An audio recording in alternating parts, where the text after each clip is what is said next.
Well, then it's already recording. Oh, it's already. You didn't tell me that. Well, that's why if you're just gonna edit out later, then Yeah, sure, no problem. okay. All right. Whenever you're ready. Good morning, everybody. Welcome to our quarantine lab, Simple Harmonic Ocean, data taking video.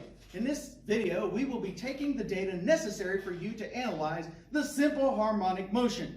We're going to be following the steps in the laboratory manual that is printed online and be following taking that data. We wanted you to be able to see how that data was taken and perhaps even take some of it yourself from the convenience of your home. Stay safer, everybody. Let's begin. Okay. Over here. Now cut that one off and that's... All right. Let's see. Okay, procedure number 1. Weigh the spiral spring and convert this mass to kilograms. We have a scale right here that will measure this in grams. I'm going to put the spring on it, and we want to convert that number to kilograms before entering it to our data sheet. This is 165 grams. To convert to kilograms, we divide by 1,000. So that would be 0.165 kilograms. And we're going to record that in our data sheet. 165 kilograms. Yep. Boop. Good. We are going to hang this small side up and hang the 50-gram mass hanger on it. And now we're going to add various masses and start taking data of mass versus position. Okay. All right. Go on.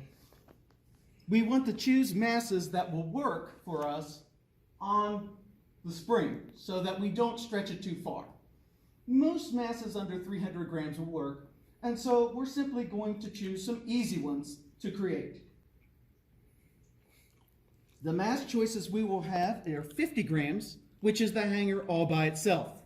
And then we're going to have 70 grams, 100 grams, 120 grams, 150 grams, 170 grams, 200 grams, and 250 grams. Please take a moment to record these in your data sheets. Now we're going to take the most It's fine. 50 seconds and it's still going. Now we're going to take the measurement of position versus the mass that we hang on this. We start with 50 grams, which is just the hanger itself. We want to find the new equilibrium and sort of balance it with a straight line here. And we're going to measure the position off of this right here. 45 is up here. So this, at least from my view, would be 45.8 centimeters. If you see a different number, that is fine. Record the number you see. I'm going to record 45.8 because that's what I see. Your eyes are probably better than mine. Okay. I'm going to record that in the position in centimeters. 45.8 centimeters. The centimeter indicator at the top of the table means that every entry here will be in centimeters, and I do not have to write the units on each one. Next, we're going to add 20 grams to get the 70.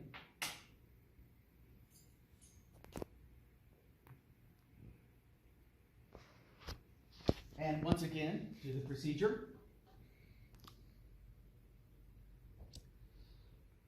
I've gotten this at the top of the 48 centimeters. Now I want to make sure I record that last digit, so mine would be 48.0. Notice it's 47 up there, and this line is the 48 line right here, and that line is where I see this latching onto. So I'm going to record this as 48.0. Make sure that you record that last decimal because it is significant. To do 100 grams and save on masses, we want to take off the 20 and add 50. We can play Monopoly as long as the total mass is the mass indicated on your data sheet.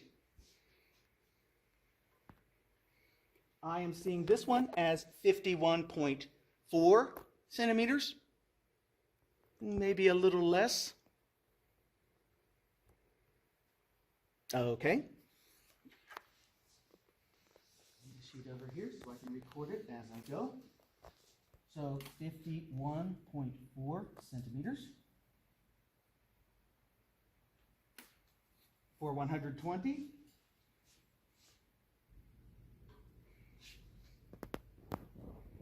I see 52.3 centimeters.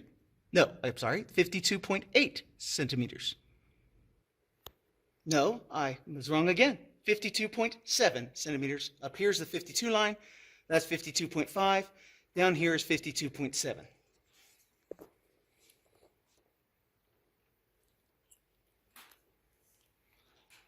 To get 150, we take all of these off and add 100.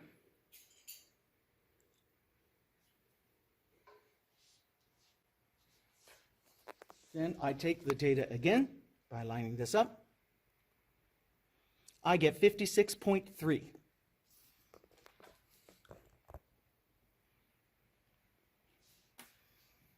For 170, I'm then going to add 20.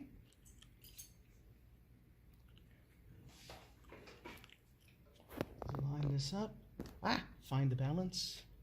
At equilibrium, I get 58.2. For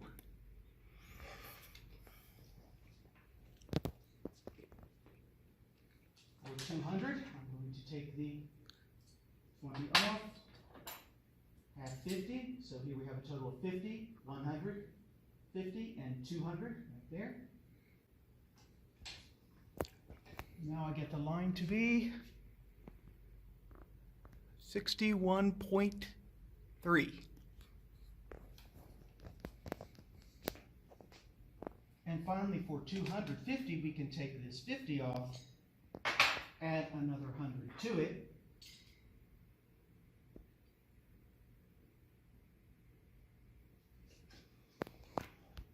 And we will take the data one last time. Lining this up, I get 66.7. 66.7.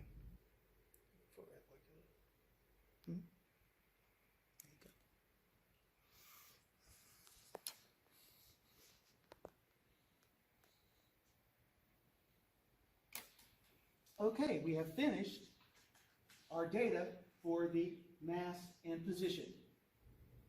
Now we're going to be taking the data for the... Oh, wait a minute. All right. It's 3, okay. 2, 1. All right. Yeah, put it on. We're going to be taking the data for the dynamic portion of the laboratory. And for that, we're going to be looking at timing the oscillations. So we're going to choose a small load, which will include the hanger. And so we want that total to be 100 grams or 0.100 kilograms. I chose that because it's a rather simple number. I simply put this on here. And now the idea is to count this for 17 oscillations. You can actually do a separate count for your own. I'm going to pull this down slightly and let it go, like so. And then I'm going to do my count for 17 oscillations. You do yours.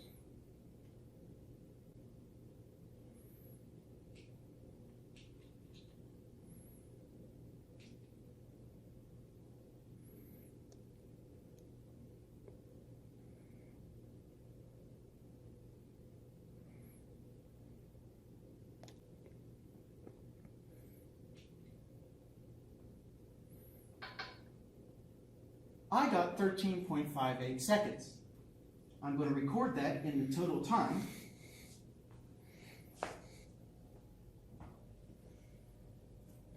And now let's take another set of data. You set your timer, pull down. If you're doing your timers at home, your timer needs to have at least 1/100th of a second.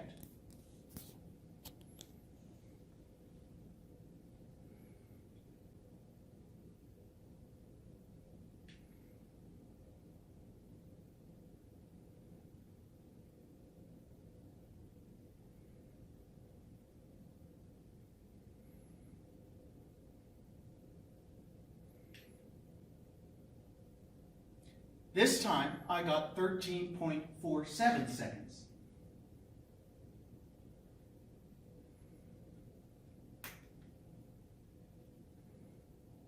Want to stop it? Reset the timer. Pull it down again.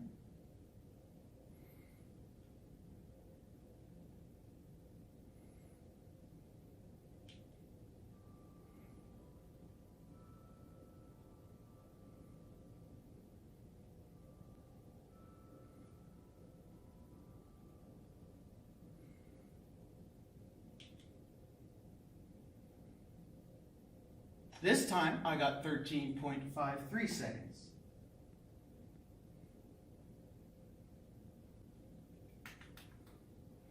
One more time with our small amplitude.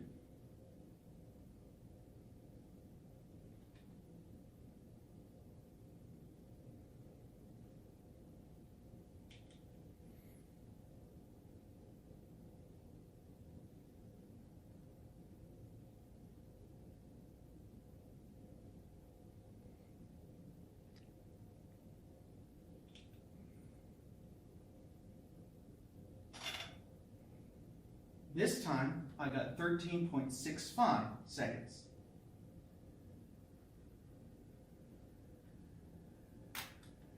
Now we want to do the last one with a slightly larger amplitude. The amplitude shouldn't matter, so we should get a number that's nearly the same as all of our other numbers. But this is just a check. So I'm going to pull this down a little bit farther. I pulled it down too far, and let it go. Let it get oscillating with larger oscillations.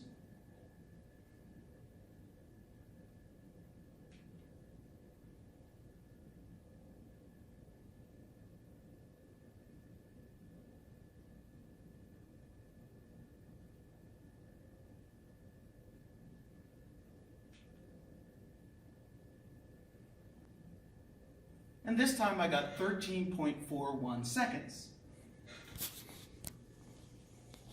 Notice that it's nearly the same as the others, so we'll accept this.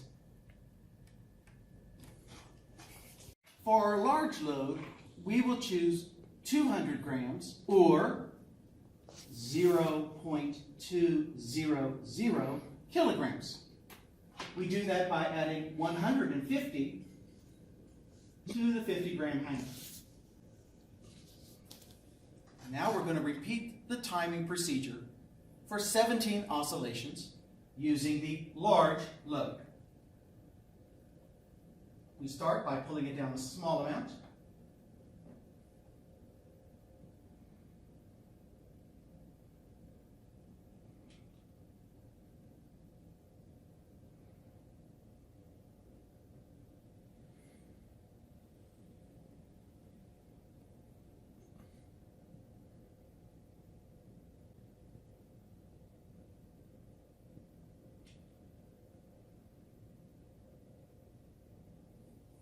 And I got 16.98 seconds. I'll record that as my total time.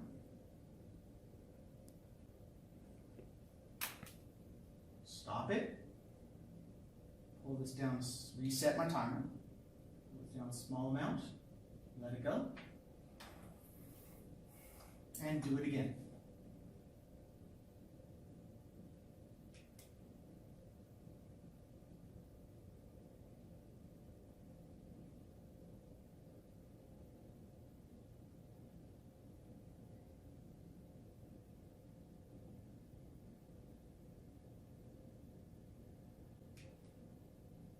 This time I got 17.04 seconds. You may have gotten something different.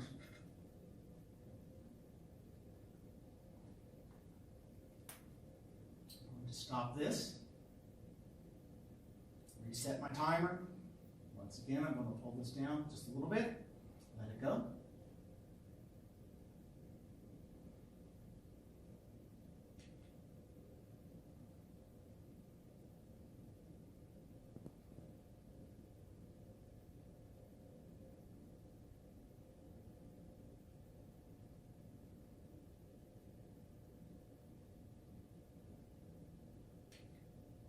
This time I got 17.14 seconds.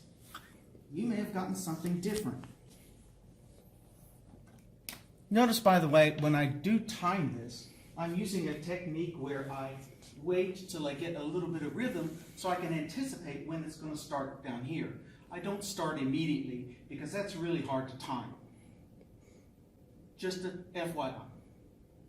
Pull it down a little bit, let it go.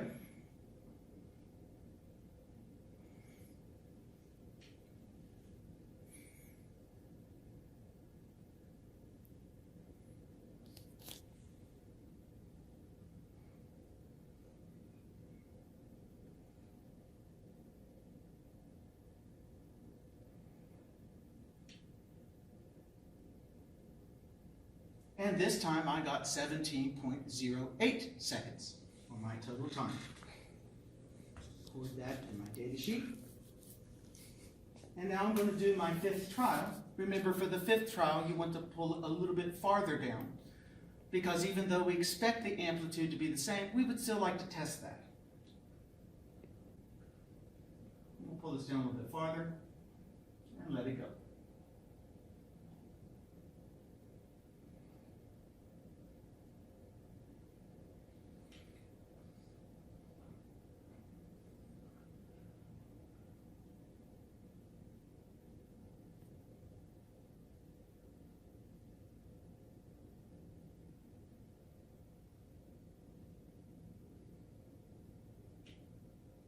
And this time I got 17.16. Notice it is very close to the other numbers that we got. So it's consistent with the amplitude not mattering in terms of the period of the spring. Notice it goes faster with a larger amplitude, but it still takes the same amount of time to go up and down as it did before.